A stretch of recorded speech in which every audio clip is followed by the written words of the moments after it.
Coulomb law के अंदर क्या मिस्टेक्स थे जो कि हमने गाज लॉ को इंट्रोड्यूस कर दिया। गाज लॉ हम कौन से सरफेस पर अप्लाई कर सकते हैं, गॉसियन सरफेस क्या चीज है, गाज लॉ का एक्चुअल स्टेटमेंट क्या है, इन सारे क्वेश्चन का आंसर इसी लेक्चर में मिलने वाला है। Lecture number 14 second year lecture series chapter number 11 electrostatic. देखो लास्ट टॉपिक के अंदर हमने एक चीज प्रूफ किया था, वो क्या था, electric flux through a close surface. उसका एक्चुअल प्रूफ हमारे साथ क्या आ रहा था कि क्लोज सरफेस के अंदर जितने भी चार्जेस है उसको एड अप कर दो और एप्सिलॉन नॉट पे डिवाइड कर दो तो हमारे साथ नेट इलेक्ट्रिक फ्लक्स उसी स्फीयर का मालूम हो जाएगा। देखो मेरे पास क्या है, ये मेरे साथ एक स्फीयर है, इसके अंदर जितने भी चार्जेस है इन सारे चार्जेस को एड अप कर दो और एप्सिलॉन नॉट पे डिवाइड कर दो तो हमारे साथ नेट इलेक्ट्रिक फ्लक्स आ जाएगा। और ये मैथमेटिकल रिलेशन गाज लॉ ने भी दे दिया जो कि हमने लास्ट टाइम प्रूफ भी किया था। गाज लॉ ने सिर्फ मैथमेटिकल एक्सप्रेशन दे दिया कि एक क्लोज सरफेस के अंदर हमारे साथ नेट इलेक्ट्रिक फ्लक्स किसके बराबर होगा, टोटल चार्ज को ऐड कर दो एप्सिलॉन नॉट पे डिवाइड कर दो। तो गाज लॉ भी यही फरमा रहा है कि net electric flux in a close surface will be equal to the total charge divided by permittivity of free space, मतलब एप्सिलॉन नॉट। समझ में आ गया बात? चलो इसको प्रूफ करते हैं। देखो हमारे साथ है एक क्लोज सरफेस, सही है, एक क्लोज सरफेस, इसके अंदर मैंने एक पॉजिटिव सोर्स चार्ज रख दिया, पॉजिटिव सोर्स चार्ज रख दिया।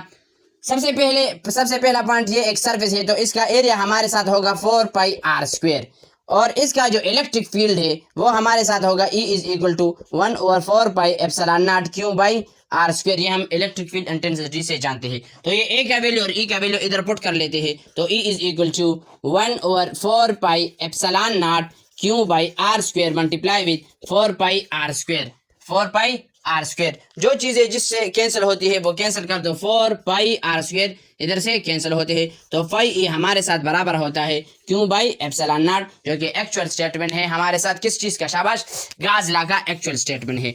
लेकिन गाज लॉ ने एक बात कही थी कि गाज लॉ के अंदर हमारे साथ सरफेस क्लोज होना चाहिए। अब इस सरफेस को क्लोज करने के लिए हम एक इमेजिनरी सरफेस लेते हैं जिसका नाम है गॉसियन सरफेस। गॉसियन सरफेस का दो मेन कंडीशन है, एक कि ये इमेजिनरी सरफेस होगा, दूसरा पॉइंट शाबाश क्या है, दूसरा पॉइंट ये है कि ये 3D सरफेस होगा, 2D surface is not eligible. तो गॉसियन सरफेस क्या है, any imaginary surface taken around the charges to calculate the electric flux.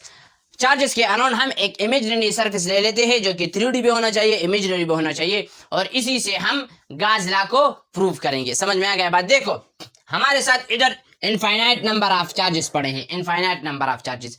यही चार्जेस हम कूलम लॉ की मदद से भी मालूम कर सकते हैं। कूलम लॉ के अंदर मिस्टेक्स इतना बड़ा नहीं था लेकिन टीचर कहते हैं कि इसके अंदर मिस्टेक्स है नहीं।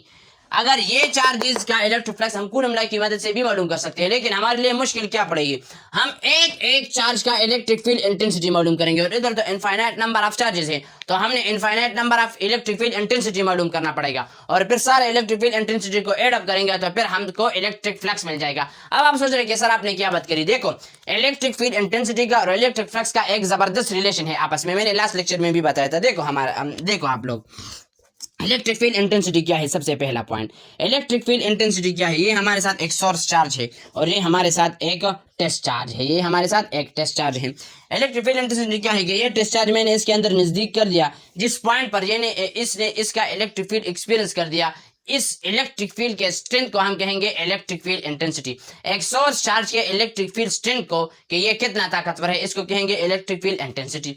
अब electric field intensity is directly proportional to the field lines. जितना एक सोर्स चार्ज के लाइन ज्यादा होते हैं इतना उसका इलेक्ट्रिक फील्ड इंटेंसिटी ज्यादा होगा। तो लाइंस क्या है, फॉर एग्जांपल इधर से 3 लाइंस निकलते हैं, 3 लाइन, और ये एक स्पेसिफिक एरिया से निकल जाते हैं तो हमारे पास ये इलेक्ट्रिक फ्लक्स भी होगा।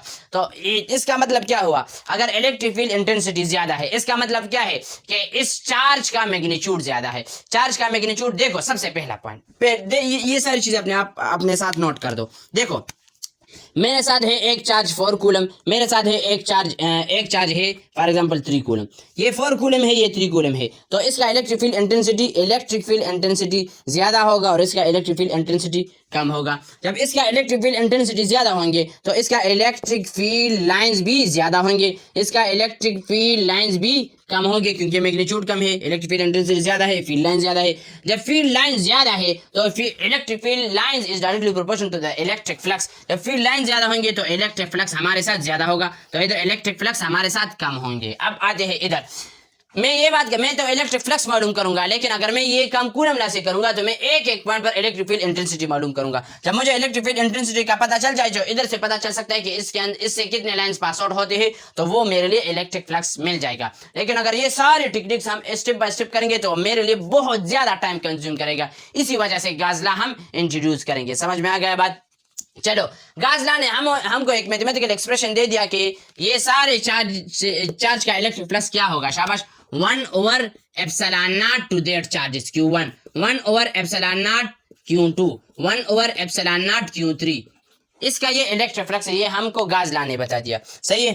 तो φ1 के लिए 1 ओवर एप्सिलॉन नॉट Q1, φ2 के लिए 1 ओवर एप्सिलॉन नॉट Q2, φ3 के लिए 1 ओवर एप्सिलॉन नॉट और Q3 अप टू φn के लिए 1 ओवर एप्सिलॉन नॉट Qn। समझ में आ गया बात? अब हम टोटल फ्लक्स को मालूम करने चाहते हैं, तो टोटल फ्लक्स हमारे साथ होगा शाबाश φ1 plus φ2 plus φ3 up to φn। इसकी जगह पुटिंग करते हैं। शाबाश। हमारे साथ हो जाएगा 1 over epsilon naught Q1 plus 1 over epsilon naught Q2 up to 1 over epsilon naught Qn। सारे में एप्सिलॉन नॉट सेम है ना, तो इसको कॉमन ले लेते हैं। तो 1 ओवर एप्सिलॉन नॉट इसको कहते हैं Q1 plus Q2 up to Qn। और ये हमारे साथ टोटल चार्ज है ना, तो नेट फ्लक्स हमारे साथ आएगा 1 over epsilon not into Q total. और यही बात कूलम लॉ भी करता है कि टोटल जितने भी चार्जेस है एक सरफेस के अंदर, वो डिपेंड करेगा एप्सिलॉन नॉट पर और टोटल चार्ज पर। तो इससे हमको दो रिजल्ट मिल गए कि देखो इलेक्ट्रिक फ्लक्स कब ज्यादा होगा, जब सरफेस के अंदर चार्जेस ज्यादा होंगे। सबसे पहला पॉइंट क्या है? शाबाश। Electric flux is directly proportional to the charges inner into the surface. मतलब सरफेस के अंदर जितने भी चार्जेस है वो हमारे साथ डायरेक्टली प्रोपोर्शनल है। दूसरा बात, ये परमिटिविटी पे भी डिपेंड करता है। अगर रिलेटिव परमिटिविटी ज्यादा होते हैं तो मतलब फील्ड लाइंस इसके अंदर जज़ब होते हैं। देखो आप अभी नहीं समझ रहे। Total flux is inversely proportional to the epsilon naught and total flux is directly proportional to the total charge enclosed in a surface। देखो सरफेस के अंदर आप चार्जेस ज्यादा करते हैं तो फ्लक्स ज्यादा होगा। चार्जेस ज्यादा करने से मुराद क्या है कि इसका फील्ड लाइन ज्यादा होंगे। जब फील्ड लाइन ज्यादा होंगे तो ज्यादा लाइंस एक मखसूस जगह से जो है ना पास आउट होते हैं। ज्यादा लाइंस पास आउट होते हैं तो फ्लक्स ज्यादा होगा। समझ में आ गया बात के directly proportional to the Q total किस तरह है। और परमिटिविटी के साथ इनवर्स रिलेशन है। इसका मतलब क्या है कि देखो अभी मेरे साथ है ईयर, अब ईयर के अंदर मैंने अब वाटर कर दिया तो कुछ ना कुछ लाइंस तो वाटर भी एब्जॉर्ब करेंगे, तो हमारे लिए फ्लक्स इसको ने कम कर दिया। Electric field intensity in a material medium, ये मैंने आप लोगों के साथ डिस्कस किया था। देखो ये मेरे साथ है एक स्पेसिफिक एरिया से ये लाइंस पास आउट होते हैं। सही है।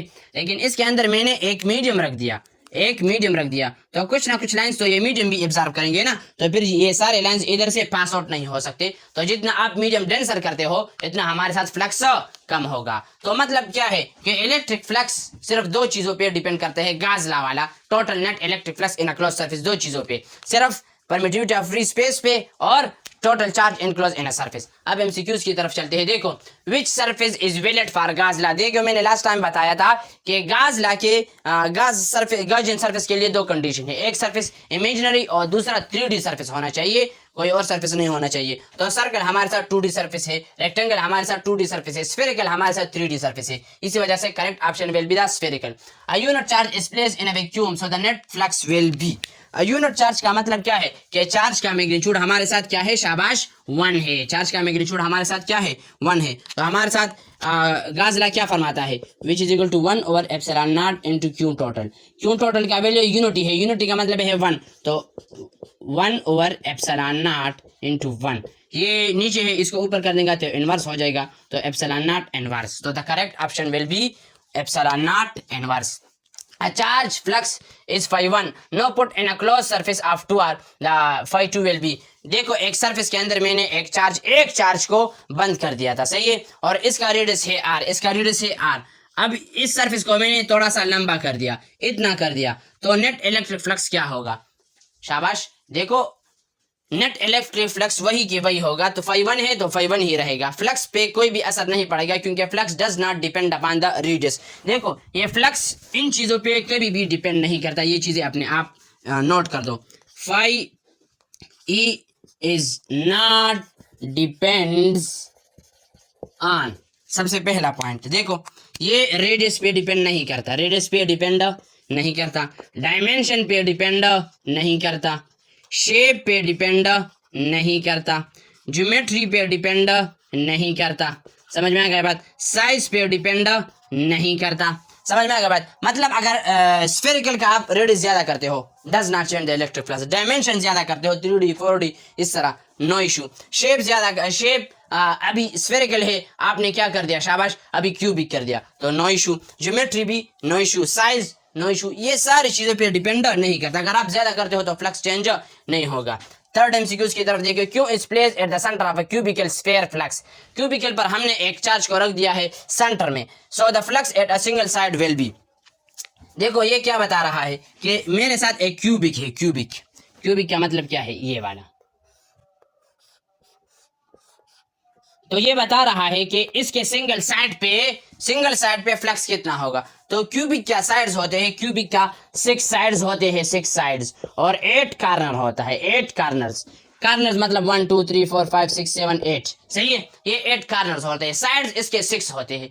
तो ये बताया जा रहा है कि सेंटर के अंदर मैंने एक चार्ज रख दिया, इसका फ्लक्स है फाई, एक साइड पे क्या होगा, तो देखो टोटल फ्लक्स तो 5 है ना, तो हर एक साइड पे क्या हो जाएगा 6 साइड्स है ना, तो 5/6 हमारे साथ इसका आंसर होगा, क्योंकि 5/6 को अगर हम 6 बार मल्टीप्लाई कर दे तो हमारे साथ 5 का आंसर मिल जाएगा। अगर ये इस तरह बता दे कि क्यों एक क्यूबिकल सरफेस के अंदर हमने पुट कर दिया है लेकिन एक कार्नर पर इसका फ्लक्स कितना होगा, तो वो फिर आ जाएगा 5/8। समझ में आ गया बात, ऐसा होल फ्लक्स सेम है लेकिन सरफेस और साइड्स पर तो फ्लक्स चेंज होगा ना, समझ में आ गया बात। नॉन यूनिफॉर्म इलेक्ट्रिक फील्ड के अंदर मैंने ये A to Z एक्सप्लेन कर दिया। इट्स ऑल अबाउट द गाज लॉ। नेक्स्ट लेक्चर इसके रिलेटेड हम इंशाल्लाह इसके एप्लीकेशन पढ़ेंगे, infinite sheet of charge and whatever it is, सही है, बंडल ऑफ थिंग्स।